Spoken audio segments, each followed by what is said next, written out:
Hello guys, good day, welcome to our news. I'm Architect Roger. Today, September 7, 2024, we're here at Congressional Town Center, Tower 2. And nandito tayo ngayon sa amenities dito sa 9th floor function area. So let's see all the development and all the finishes here dito sa ating kisame, sa ating wall, sa ating flooring. Tingnan natin yung development natin ngayon. Today, September 7, 2024. Now, before we go inside dito sa ating function area, ito yung hallway natin. So ito yung development ng ating kisame. Now dito sa side, maglalagay tayo dito ng strip light. Itong ating kisame, meron tayong tube lighting dyan. Then later on, we will cover the ceiling. Then ito yung finishes ng ating sahig dito sa ating hallway. Now moving on, talk naman tayo dito sa ating function area. So ito yung function area natin dito sa 9th floor. So ito ngayon yung ongoing development ng ating finishing work dito sa area ng function room. So ito na yung ating function area. So this function area can cater up to 80 to 100 persons itong area natin. Now, over here, makita natin dito na itong wall paneling natin, yung wood veneer natin na area. So same lang din yan doon sa ating finishes dito sa ating lobby. But over here, this one, ongoing tayo dito. Maglalagay tayo ng support dyan para doon sa ating operable na partition. So gagawin natin by section yung area para kung hindi naman ganun kadami yung guest, magamit niya itong area na to into small group. Now dito, meron na rin tayong mga finishes ng ating column. As you see in the background. Then over here, dito sa wall, may mga finishes na rin tayo.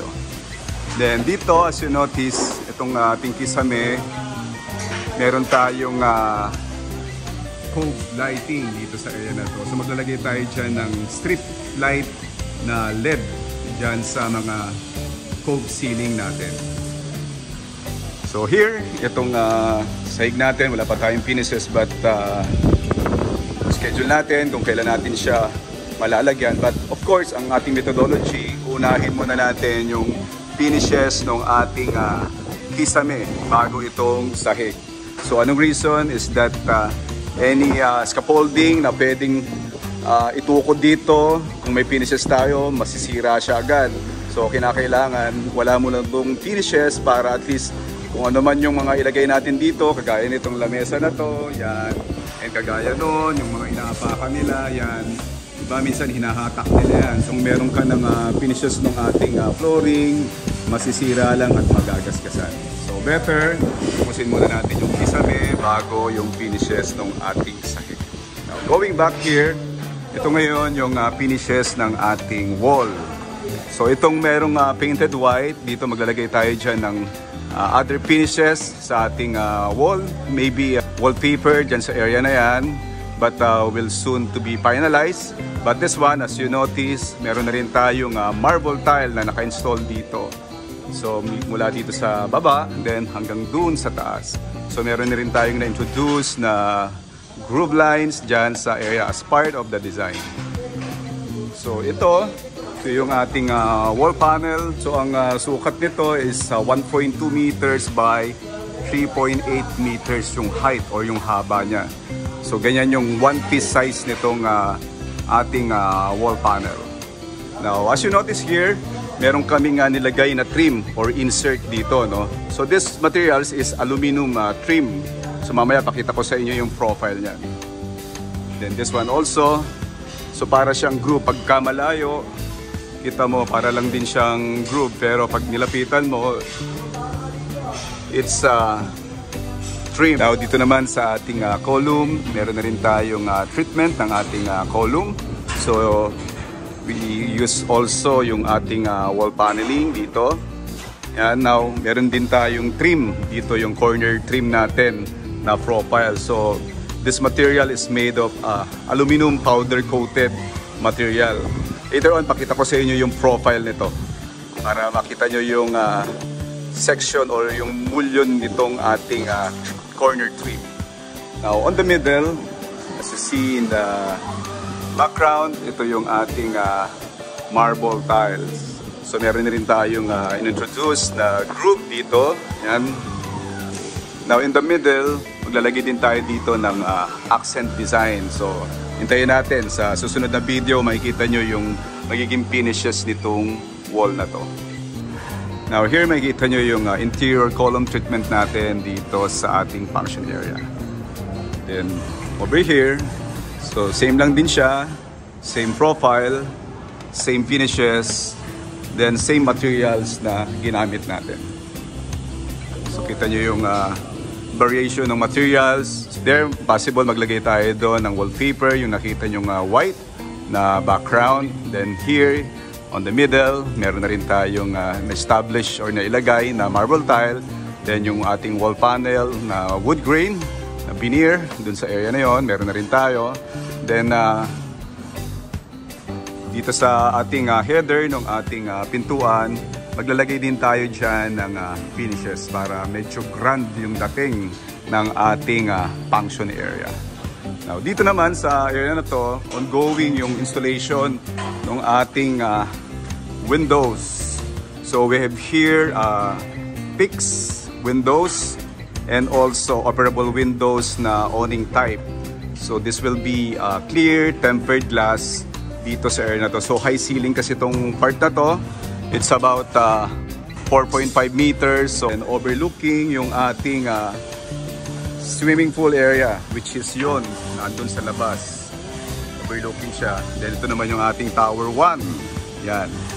Then ito yung area or part ng ating amenities ng tower 1, ng ating swimming pool. On this area, ongoing yung installation ng ating aluminum powder coated window frames.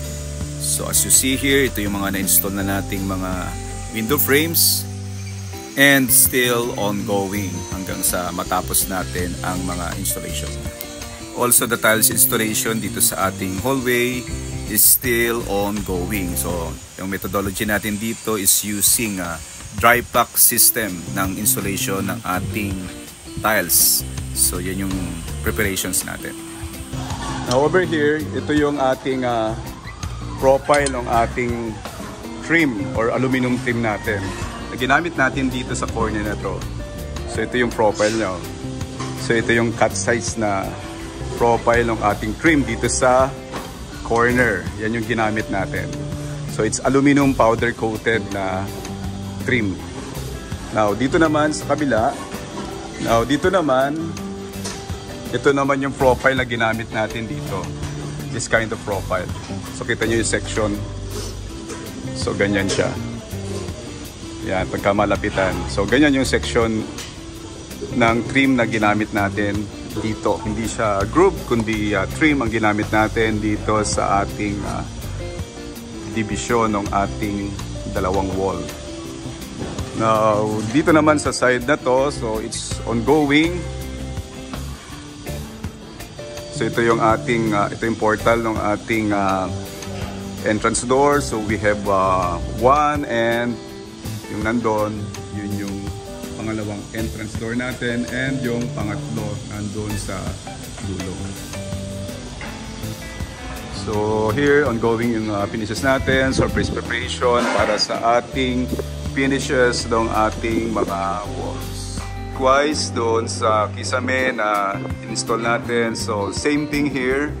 Typical siya yung design. Meron din tayong strip lighting or cove lighting na ilalagay dito. So, dito sa column na to, maglalagay tayo dito ng operable na partition. And also, doon sa column na yon. So, para kung ang gagamit ng ating function area ay small group lang, so we can have the operable partition para magamit lang nila yung designated na space or area ng function room na kung saan ay magkakasya lang yung small group for particular event. Here on this corner, then dito sa palibot ng ating function area, ito ngayon yung finishes natin today, September 7, 2024.